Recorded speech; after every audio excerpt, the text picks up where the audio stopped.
La ciencia de la fertilidad. Hola, bienvenidos a un nuevo capítulo del podcast Ciencia de la Fertilidad. Recordar que este podcast forma parte del programa académico de la Asociación Mexicana de Medicina de la Fertilidad. Yo soy el doctor Alejandro y para mí es un placer tener a dos grandes invitados de un tema muy importante y lo cual tienen mucha experiencia. Para mí es un placer invitar y que esté aquí con nosotros el doctor Rivas y el doctor Santibáñez. Muchas gracias por estar aquí. Los dos, obvio, su currículum se lee un poquito. El doctor Rivas, biólogo de la reproducción, experto en cirugía reproductiva, laparoscopía, robot. Y el doctor Santibáñez, biólogo de la reproducción, expresidente de la AMMR. Y vamos a hablar de un tema que creo que está en auge o creo que ha incrementado el tema, que es la adenomiosis y el tema de implantación y qué impacto tiene, ¿no? Muchas gracias por estar aquí, Álvaro y Rivas. Gracias, Alex. Gracias. Oigan, una de las preguntas, si pudiéramos explicar qué es la adenomiosis. Sí, claro. ¿Qué no le dejamos al experto de la a ver, ¿qué es? que nos define algo tan complicado y complejo? Sí, ¿no? Y ahorita de que hablemos un poquito del mapeo, ese mapeo que se hace ahora, ¿por qué hay tanta adenomiosis? ¿Qué es para ti la adenomiosis y todo? Bueno, la adenomiosis es parte de esta enfermedad que le llamamos endometriosis, en la que ese tejido glandular que debe estar en el centro, que es la parte del endometrio, por razones poco conocidas, ya sea que se diferencie en la capa muscular o bien por traumatismos a nivel muscular, penetran estas glándulas más allá de él, donde deben estar, y entonces el músculo uterino, se llena de estas células completamente en un sitio donde no tienen que estar y generan una serie de trastornos que ya hablaremos, ¿no? Que eso es la adenomiosis. Sí, es un misterio la realidad del por qué este músculo o lo genera o se infiltra, ¿no? Es muy extraño, pero me da muchísimo gusto que hoy en día ya sea un término mucho más utilizado, porque antes la adenomiosis como que no la abordábamos, ¿no? No sé, digo, Radamés y yo tenemos más o menos la misma edad, creo que yo un poco más, pero la realidad es que todos los invitados hablan de su edad, sí, ¿verdad? Hace 15, 20 años, la realidad es que hablábamos de endometriosis nada más, ¿no? Y la adenomiosis era así, tiene un poco de adenomiosis, pero no le entendíamos el impacto. Y hoy en día está saliendo a luz ciertas consecuencias muy importantes a nivel reproductivo, no solo ginecológico, que puede ser dolor o sangrados intensos, que la adenomiosis está empezando a marcar una pauta de cómo abordarlo y cómo tratarlo. Entonces, sí, la adenomiosis era algo que no lo metíamos en temas de fertilidad. ¿Lo podrías o le dábamos un porcentaje chiquito o para ti qué impacto ha tenido? Sí, yo creo, bueno, no sé, no hablar por todo el mundo, pero yo sí creo que de unos 5 años para acá la adenomiosis empezó a tomar un auge y lo puedes ver en las publicaciones, ¿no? Cada vez más publicaciones hablan del impacto de la adenomiosis a nivel reproductivo y justo el tema que queríamos medio tocar, el impacto de la adenomiosis en la implantación embrionaria y cómo ya empieza a haber un poquito de luz con ciertos trabajos que nos han estado explicando por qué está pasando esto, ¿no?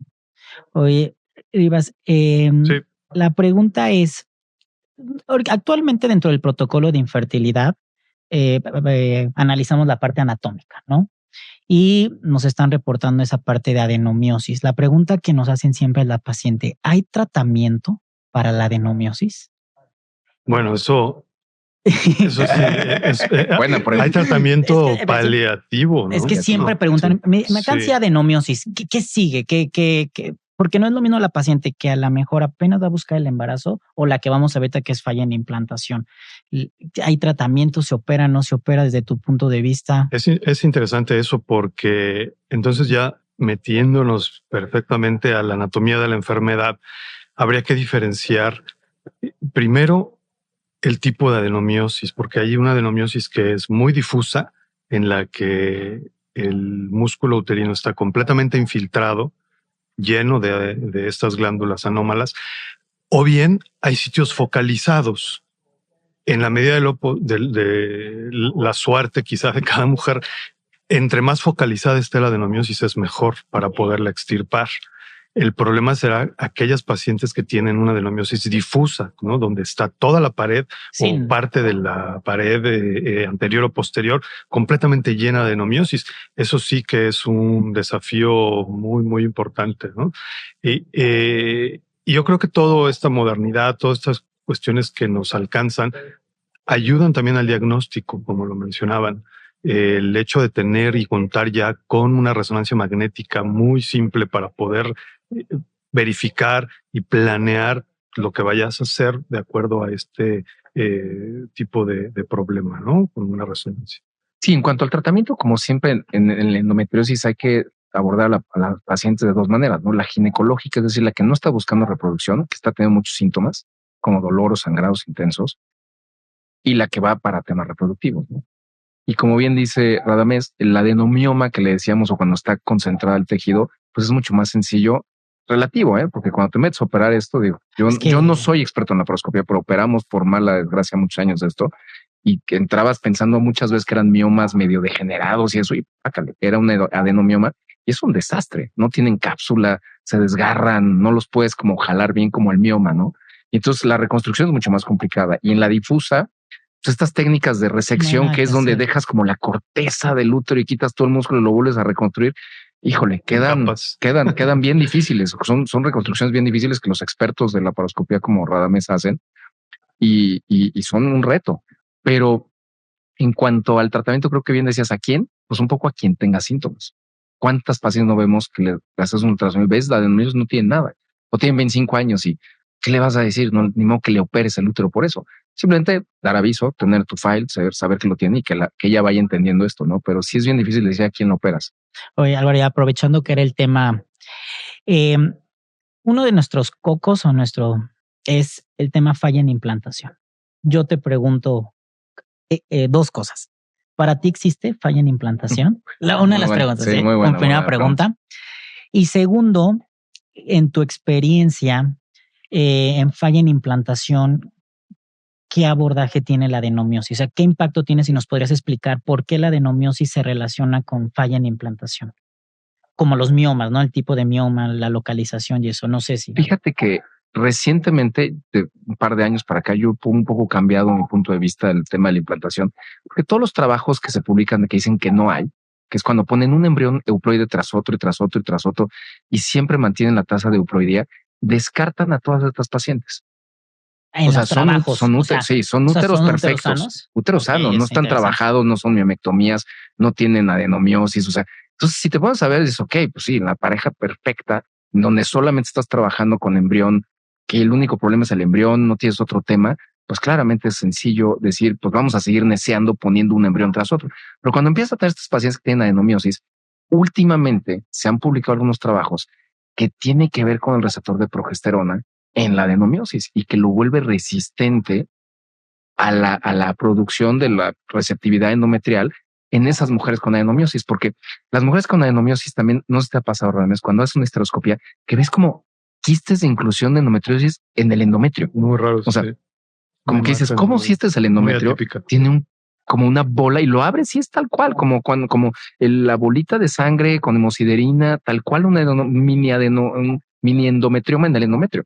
Y esas pacientes tienen endometriosis. Entonces, los trabajos lo que están diciendo un poquito, y yo lo que les dejaría de consejo es, si tú estás teniendo un paciente que vas a transferir y le estás viendo adenomiosis, difusa o un adenomioma, pequeño o no, grande o chico, que no vas a operar porque no interfiere la cavidad, sube la dosis de la progesterona, pero mucho. Eso es lo que están viendo, es que el receptor de progesterona se vuelve resistente. Y entonces la implantación puede o ser muy tardía, y entonces ahí tal vez en los ERAs, si es que estás haciendo un ERA, lo podrías identificar, o métele punch, métele más dosis de progesterona suprafisiológica, porque todos usamos que un 12, ¿no? De progesterona normal. De corte para el día de la corte, ¿no? Más o menos. 10, 12, por ahí podríamos discutir eso. Pero ellos te están recomendando los trabajos que te vayas a 20. O sea, ¡pum! O sea, métele vaginal, métele subcutánea, métele intramuscular para subirla a esas concentraciones. Entonces, está muy interesante esto y por eso te decía que el tema me llamaba mucho la atención porque creo que hay un área de interés o de oportunidad más bien grande porque no se han hecho estudios grandes de esto. Y ahora, por ejemplo, para ti ese beneficio que tenemos de cambiar tipos de protocolos en preparación endometrial, como ves cuando tienes endometriosis, dan un protocolo largo o adenomiosis, sí, claro. ¿Funciona también para la adenomiosis o tiene más beneficio? Porque, a ver, todos sabemos en los miomas que en teoría los submucosos son los que se operan, ¿no? O sea, eso es lo que nos han dicho. Y que los intramurales, que a lo mejor tienen más experiencia, pues te dicen, si lo operas, no lo operas, si estás cerca del endometrio o no. En la adenomiosis, ¿qué impacto también tiene, no? ¿Se operan, no se operan? Y tu experiencia, si has tenido tasas de éxito después de que operas un adenomioma, por ejemplo, que podría afectar la receptividad o todas estas moléculas de receptividad. Va a depender mucho de la historia, de los antecedentes de la paciente. Yo preferiría no operarla. Ok. Quizá inhibirla, ¿no? Hacer un bloqueo hormonal con algún análogo, ¿no? Estos de GnRH, que hay muchos, ¿no? De Proli, de goserelina, lo que quieras, ¿no? Todo eso. Triptorelina, perdón. Unos 3 o 4 meses de inhibición. Y muchas veces vemos reducción de alguna forma en la imagen de la lesión y quizá pudiera intentarse una transferencia en ese momento. Yo preferiría hacer eso, a menos que ya tenga una historia de transferencias fallidas con embriones euploides y de inhibiciones previas. Yo dejaría la cirugía de una adenomiosis al final, como último recurso. Que sigue siendo importante. Y es que también sí. Tenemos que tratar de ser conservadores porque útero que tocas lo dejas muy mal. O sea, en general ya le dejaste una cicatriz, la condenas a cesárea. O sea, creo que una de las conclusiones hoy es que estamos diagnosticando más endometriosis y más adenomiosis por el gran mapeo ahorita que hacemos y el tamizaje a nivel anatómico. El problema es que al final de cuentas lo ideal es seguir siendo conservadores, ¿no? O sea, en cierto parámetro, ¿no? O sea, porque es, me hiciste todos estos estudios, Alejandro, y no me embarazo, pero tengo endometriosis o esas laparoscopias diagnósticas que hacíamos antes de pasar in vitro, ¿no? De que seas baja complejidad, haz una laparoscopia diagnóstica y allá a lo mejor se embaraza. Entonces, al final de cuentas, en la medicina reproductiva seguimos siendo conservadores en la parte anatómica y a nivel de ovario, ¿no? Desde mi punto de vista, ¿no? Sí. Sí, esas laparos diagnósticas nos enseñaron muchas cosas, ¿no? La primera es que entrábamos y 30% de las veces encontrábamos algo que no sospechábamos. Entonces, ahí podría haber un cierto auxilio para esas pacientes que van a pasar inseminación. Pero en este específico caso, para no perdernos la adenomiosis, yo concuerdo con Radamés en esta parte. Si la adenomioma no está deformando el endometrio, yo también trataría de inhibir. Y una herramienta es este tema de la progesterona que está saliendo estos trabajos recientemente, que puede ser algo extra que nos puede ayudar a vencer el problema con las pacientes de adenomiosis. Álvaro, y que tú tienes un buen corte con respecto a estudios de receptividad endometrial. ¿Hay algo reportado de receptividad endometrial con adenomiosis o ventana? ¿No? No hay reportado, porque ahora sí, me choca hablar de medicina en experiencia. No, pero es bueno. Hacemos como 400 eras al año. Sí, casi siempre que alguien tiene adenomiosis o un útero tocado, maltratado por cirugías, la ventana de implantación se desplaza. Puede ser que sea el tema de fibrosis, que hace que los receptores de progesterona estén no tan adecuados y entonces se tarde en generarse, pero es como un poco un común denominador en estos pacientes.